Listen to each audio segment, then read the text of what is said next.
I think it's about time we tackle some of your guys' biggest fears. Smurfs. The 9-3 curse. Ooh, spooky. Well, Riot released a couple of articles talking about both of these topics. And after reading through both of them, I feel a lot better about the game's health and the future it's headed in. All of a sudden, these things aren't that scary anymore. This information is so important, as a matter of fact, it's worth making a video about. So stay tuned till the end because what we found was mind-blowing.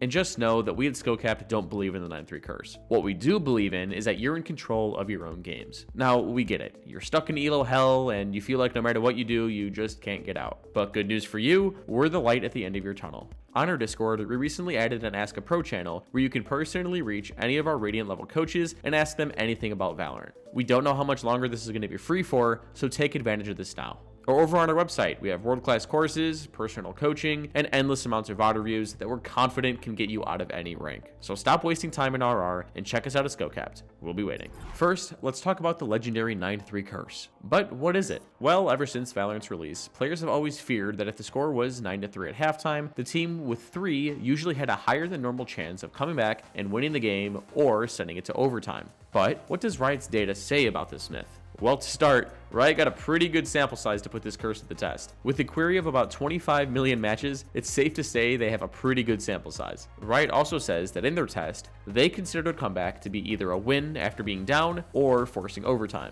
And they also have other stats showing off other scorelines. Like when your team is down 5-7 at half, you usually have a 40% chance of a comeback. But if you're down 0-12, you only have a 0.05 chance to come back, which is kind of rough, but it's still possible. Now, if you're down 9-3, you only have an 11.3% chance to come back. All of this data is shown on their graphs that they provided in their articles. They then decided to run the same tests, but this time factor in map, attacker defense, rounds won at halftime, then took the actual win rates in those 25 million matches. What they found was that teams down 4-8 and 3-9 actually had about a 4% better odds to come back rather than if you're down 5-7, meaning that 11% chance that I mentioned earlier would now become 15%. But why is this happening? Well, Riot's team started suspecting that your team's economy played a big role in whether or not your team is coming back. And they were right. By taking a look at the win percentages of the first 3 rounds after the halftime reset, you see that's when things get interesting. This halftime reset is actually a lot more important than a lot of you think. A team's chance of coming back increases and decreases immensely depending on which rounds you win or lose. Riot refers to these rounds as PEB, which stand for Pistol, Eco, and Bonus. And I quote from their article, "From that graph, teams who were trailing 3-9 only won 0.33% of games when they lost all 3 PEB rounds at the half, basically making their score 3-12. And on the flip side, 3-9 teams who won the Pistol, Eco, and Bonus rounds win 36.33% of their games. That's a higher than 1 in 3 chance to win the game when trailing 3-9 if you win the first 3 rounds of the halftime switch, raising your odds to win by over 100 times when compared to winning no PEB rounds. Now from that, the curse starts to have some proof behind it.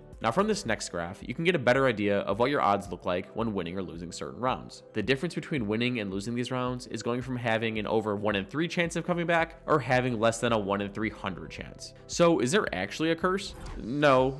Not really. From Riot's research, though, you can tell that if you take advantage of that halftime reset and try and win those crucial rounds, your team has a pretty decent chance at coming back. But as we saw in the second graph, teams' chances when down 3-9 are way different than what they're statistically supposed to be. But why? This paragraph from primary researcher Ash Garrett sums it up pretty well. They said, "I personally don't think there's anything inherent to a 9-3 score that causes players to lose games. Rather, it's probably more likely that players are overestimating the safety that a 9-3 lead provides," Ash said. "According to our projections, a 9-3 lead shouldn't actually be too uncommon between evenly matched teams. We might have cases of leading teams seeing a skill diff that actually isn't there and getting a little too comfortable, while trailing teams are taking advantage of both an economic and mental reset, with a little help from the myth of the curse."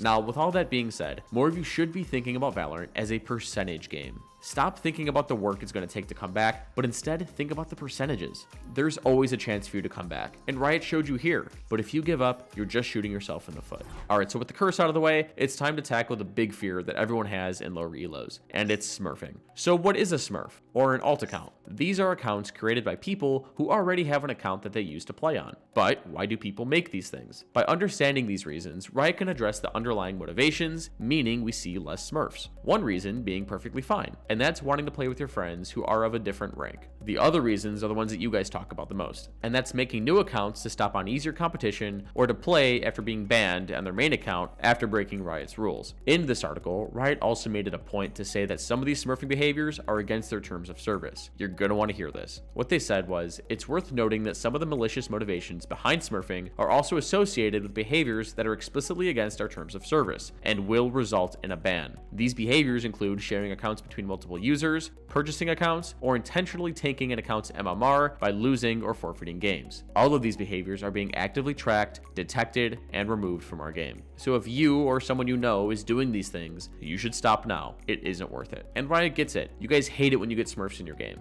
They ruin the game for you and a lot of people in the community. So what is Riot doing to reduce the amount of Smurf accounts? Well, if you go back to patch 5.01, Riot tested their automated Smurf detection system in North America, and their goal was to get Smurfs into their correct MMR as quickly as possible. Throughout the article, Riot gets really in-depth on how they rank their tests, and if you're interested, it's definitely worth the read. But to sum it up, Riot figured out that Smurfs were stomping in about 32% of their games. Stomping meaning that they won by 8 or more rounds. To test their systems, Riot started off by adjusting MMRs for only 50% of the detected Smurfs while leaving the other 50% alone. This was their control group. They did this in order to determine whether the adjustments they made actually had a material impact on fairness. By the end of the test, they saw that the 50% of detected Smurfs whose MMRs they adjusted were within 1% of their target stomp rate, while the 50% of detected Smurfs that they didn't adjust in their control group were still stomping in 25% of their matches. This test proves that their system is working. They decided to run one final global test and found similar results. And with their newfound data, Smurfs that they adjusted were landing in their appropriate MMR in as little as 4 matches, whereas the Smurfs that were left alone in the control group were still about 3 divisions away from the correct MMR after playing 10 matches. So what I'm saying is that Riot is putting Smurfs in their correct rank in about 4 matches. That is insane. With these positive results, Riot told us they launched this program in September. But with that in mind, they're still looking for more ways to make sure Smurfs aren't slipping through the cracks and are working on more updates as I'm writing this script. But keep in mind, one of the biggest reasons why people were making these accounts is to play with their friends who are a lower rank. And Riot did say they wanted to address this concern. So how do they do it? Well, back in patch 3.1, Riot made it so that players of any rank could 5-stack together, but they'd gain or lose less RR based on the discrepancy of ranks. This is important because if you remember, the biggest reason why people were making alt accounts is because they want to play with their friends who are a lower rank. And if you take a look at how many 5-stack games went on after the patch, you'll notice a pretty big spike.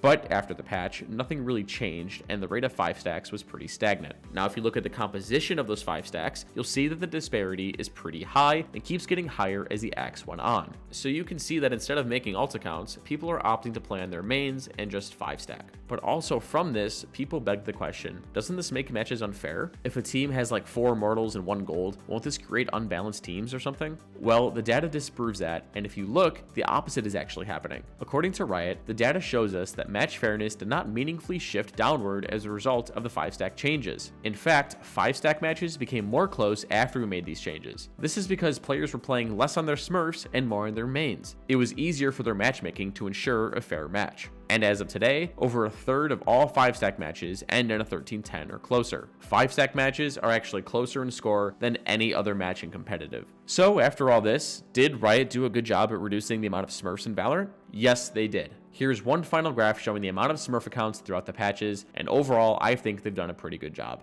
And at the end of the article, they even listed off some additional work they're doing to combat these Smurfs. Continuous improvements to their Smurf detection system, bans on people account sharing and boosting, and adding ways for people of various ranks to play together like that tournament mode they mentioned earlier this year.